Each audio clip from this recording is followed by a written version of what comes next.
झारखंड के रिनोन कला एवं संस्कृति कर्मी जिन्होंने कई किताबें लिखी हैं और उनकी साख और पहचान पूरे झारखंड में है, इस राज्य में है।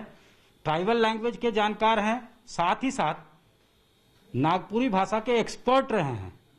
उन्हें पद्मश्री से नवाजा गया है। पद्मश्री देने की घोषणा हुई है पोस्थुमसली, यानी मरणोपरांत। इस वक्त हम उनके घर में हैं।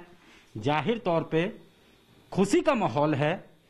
कहीं ना कहीं जो गम का साया था, इस अवार्ड से कंपनसेशन तो नहीं हो सकता है, लेकिन थोड़ा बहुत एक खुशी का माहौल इस परिवार में जरूर बना है। इस वक्त हम देखिए इनके परिवार के बीच में हैं, उनकी पत्नी है और दोनों बहुएं हैं हमारे साथ, 2 बेटा है और पूरे घर में शैक्षणिक माहौल है। खुद ये शिक्षक हैं, दोनों बेटे जो हैं वो शिक्षक हैं। इनकी एक बेटी है, वो शिक्षा के क्षेत्र से जुड़ी हुई है, पढ़ाती हैं। गिरधारी राम गुंजू जी खुद भी जो है पढ़ाते रहे हैं और पढ़ाई लिखाई और शैक्षणिक माहौल पूरे परिवार पे है, जिसका रिवॉर्ड अब मिला है जाकर। वैसे तो कई सम्मान से नवाजे गए।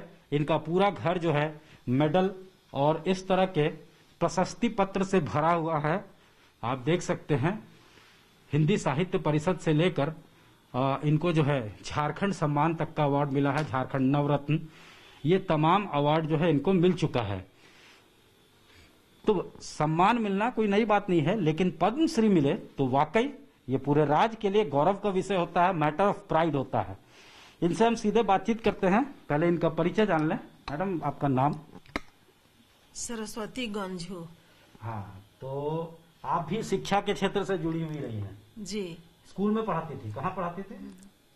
ये खूंटी गर्ल हाई स्कूल में। अच्छा, तो अब इस सम्मान से नवाजा गया है, तो कैसा आप लोगों को फील हो रहा है और पता कैसे चला आपको कि ये चुने गए हैं पद्मश्री के लिए?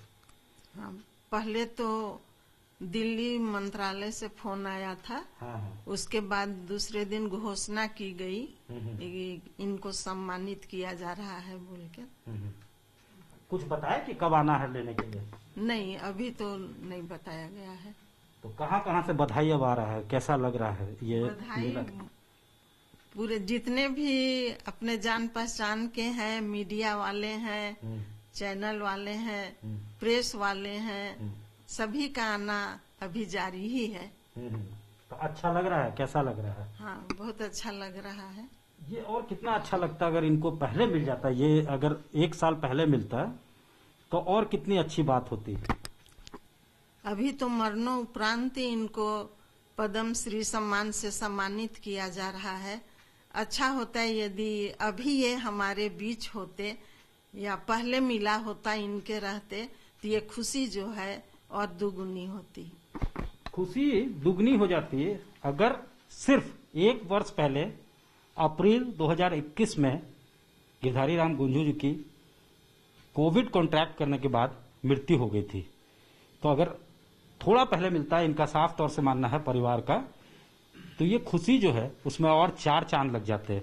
दोनों बहुएं हैं हमारे साथ, उनसे भी बातचीत कर लेते हैं। कैसा फील हो रहा है? पद्मश्री के घर में हैं आप के जो फादर इन लॉ हैं उनको पोस्थुमसली मिला है। पहले नाम बता दीजिए अपना। संतोषी नाग। हाँ, तो कैसा फील हो रहा है? और आप लोगों को भी बधाई आ रही है? आपके जो जान पहचान के लोग हैं वहाँ? हाँ, बधाई आ रही है। बाबूजी को पद्मश्री मिला, हम लोगों को बहुत ही खुशी हुई कि वो जिस तरह से मेहनत करते थे उनकी मेहनत रंग लाई। और वो उनकी पुस्तकें 25 से ज्यादा छप चुकी हैं और उनकी जो पुस्तकें हैं उनमें खास बात यह है कि वो गांव की जो संस्कृति और सभ्यता है उस पर ज्यादा जोर देते थे। जैसे आजकल हमारे झारखंड की बहुत सारी संस्कृति सभ्यता खोती चली जा रही है, तो उस पर वो प्रकाश डालते थे ताकि आने वाले जेनरेशन के जो बच्चे हैं उसको जाने और समझे। मतलब संस्कृति से जुड़े हुए थे और अपने माटी से जुड़े हुए थे। जी हाँ, जो कहते हैं ना कि यहाँ के माटी से जल जंगल जमीन, तो उस पर वो ज्यादा ध्यान देते थे। और किताबों में उनका उसी तरह का सब व्याख्यान होता था, कंटेंट होता था, वो उसी तरह का मिलता था। तो कंटेंट ऐसा होता था जो झारखंड से जुड़ा हुआ हो, झारखंड के संस्कृति से जुड़ा हुआ हो, झारखंड के कस्टम ट्रेडिशन वैल्यूज उससे जुड़ा हुआ हो। वैसे वैसे कंटेंट उनके किताबों में होती थी। 25 से ज्यादा किताबें उन्होंने लिखी है। Tribal regional language Ranchi university के जो डिपार्टमेंट है उसमें वो HOD भी रहे और कई जगह पे उन्होंने अपना जो उनका एक्सपर्टाइज था, जो उनका डोमेन था, लैंग्वेज में पकड़ थी, उसकी छाप उन्होंने छोड़ी। और इनसे भी हम बात कर लेते हैं। ये भी बहू हैं। आपका क्या नाम हुआ? शोभा कुमारी नाम है। हाँ। तो आप लोग जो है कैसा, जाहिर तौर पे परिवार में इतनी बड़ी खुशी की बात हुई है तो आप लोग को अच्छा लग रहा होगा, लेकिन इसके पीछे कितना मेहनत उनका छुपा हुआ था और आप लोग कितने दिनों से उनको जानते थे, कितने दिनों से देखे थे और आप लोग जब उनको देखते थे तो क्या करते रहते थे? मेरी शादी जब हुई, शादी के बाद जब हम शादी कब हुई? 16 में हुई थी। अच्छा, हाँ। तो उसके बाद जैसे हम यहाँ आए तो देखते थे बाबूजी को सारा दिन सुबह से नाश्ता करने के बाद में बैठ जाते थे, बस अपना काम करना है, पढ़ाई लिखाई करना है। उनके बहुत सारे शोधार्थी विद्यार्थी हमेशा आते रहते थे। सुबह से शाम तक एक करके लोग आते ही रहते थे। पर बाबूजी ऐसे थे कि किसी को भी वो मना नहीं करते थे। किसी को भी वो मना नहीं करते थे। मतलब एनी टाइम, हाँ, एनी टाइम आप अगर रात के 12 बजे भी उनको बोलिएगा ना कि सर हम आपके घर पे आ रहे हैं, कुछ काम है, आपसे कुछ जानकारी लेनी है, वो हमेशा उपलब्ध मिलेंगे। स्कॉलर लोग जो थे वो हमेशा आते रहते हैं। इतना सरल थे वो, इतने सहज थे कि आप उनसे कभी भी मिल सकते थे। ऐसा बिल्कुल भी नहीं था, कोई हिचक नहीं होगी किसी को मिलने के लिए, बहुत मिलनसार थे। तो हम देखते थे हमेशा वो पढ़ाते रहते थे, पढ़ते रहते थे। हम लोग को नागपुरी के लिए, अपनी मातृभाषा के लिए घर में भी बहुत प्रेरित करते थे। हाँ, घर में बिल्कुल हम लोग को हिंदी भाषा बात करने ही नहीं देते। बोलते थे कि कुछ भी हो सबसे पहले अपना भाषा में बात करो, उसके बाद में आप बाकी हिंदी इंग्लिश जो भी नॉलेज लेना है वो आप लीजिए। और मैं नागपुरी में, हाँ, हम लोग सबसे नागपुरी में। अगर एक छोटा बच्चा भी उनको हिंदी से बात कर रहा है, जवाब में वो नागपुरी से ही बात करेंगे। ऐसा नहीं है कि छोटा है हिंदी से बोल रहा है तो हम भी हिंदी में जवाब दे दे, ऐसा नहीं, बिल्कुल नहीं। एकदम हिंदी से उन्होंने PG किया था। हाँ, लेकिन सबसे पहला था उनका सोच था कि सबसे पहले छोटा बच्चा को मातृभाषा ही सीखनी चाहिए। मदर टंग कितना जरूरी है वो उनकी सोच थी, वो उनका परसेप्शन था। खुद भी वो हिंदी से PG किए, लेकिन चूंकि उनका जो स्ट्रेंथ था वो नागपुरी था, घर में भी वो नागपुरी पे ही इंसिस्ट करते थे।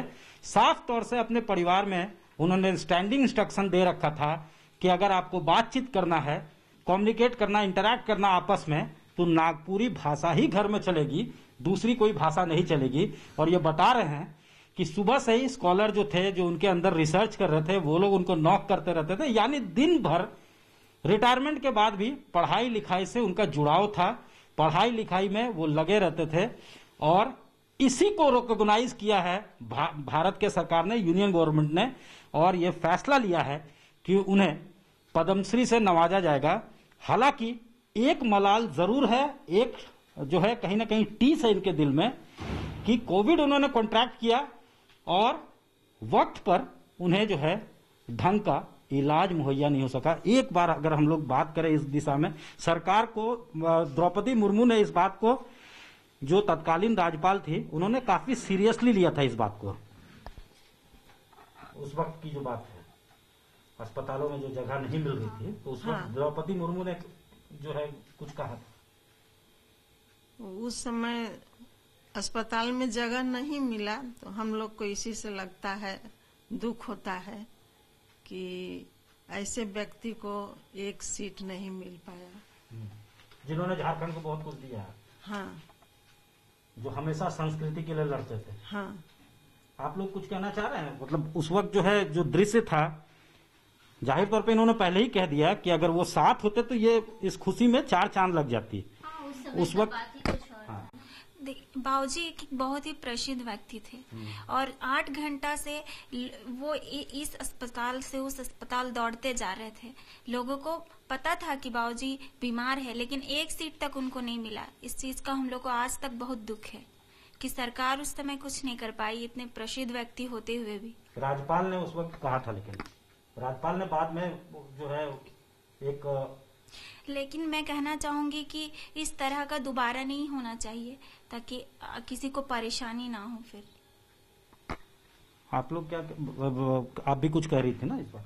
हाँ, वही चीज बोल रहे हैं कि हम लोग को तो ऐसा लग ही रहा है कि मिल जाता अगर एक बेड तो शायद हम लोग अपने बाबूजी को बचा लेते, जो झारखंड के लिए, नागपुरी विभाग के लिए, लोक साहित्य संस्कृति के लिए और भी कुछ कर सकते थे। लेकिन उस वक्त का शायद सिचुएशन भी ऐसा नहीं था, तो हम लोग ये ज्यादा बोल ही नहीं सकते हैं ना कि मिलना ही चाहिए, क्योंकि उस समय बहुत लोग, बहुत परिवार बहुत उजड़ गया है, तो ये बोल भी नहीं पाएंगे। लेकिन हाँ, हम लोग को, अपना परिवार को तो ये तो लगेगा ना कि नहीं, अगर एक बेड मिल जाता, एक वेंटिलेशन मिल जाता तो शायद बचा लेते। अभी अब देखिए, ये जख्म भी ताजा ताजा है, काफी ताजा जख्म है, और जाहिर तौर पे इस बात का इन्हें मलाल है कि जिस व्यक्ति ने इतना कंट्रीब्यूट किया झारखंड के माटी के लिए, एक बेड के लिए, उसे दर दर की और अस्पताल उन्हें दौड़ना पड़ा, उनके परिवार को दौड़ना पड़ा। हालांकि ये जरूर है कि अब जब ये सम्मान से इनको नवाजा गया है तो उस जख्म पे थोड़ा सा शायद मरहम लग पाएगा, ये इनकी सोच है।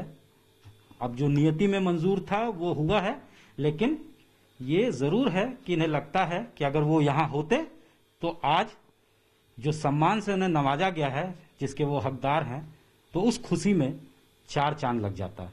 कैमरामैन राकेश तिवारी के साथ सत्यजीत कुमार, रांची, आज तक।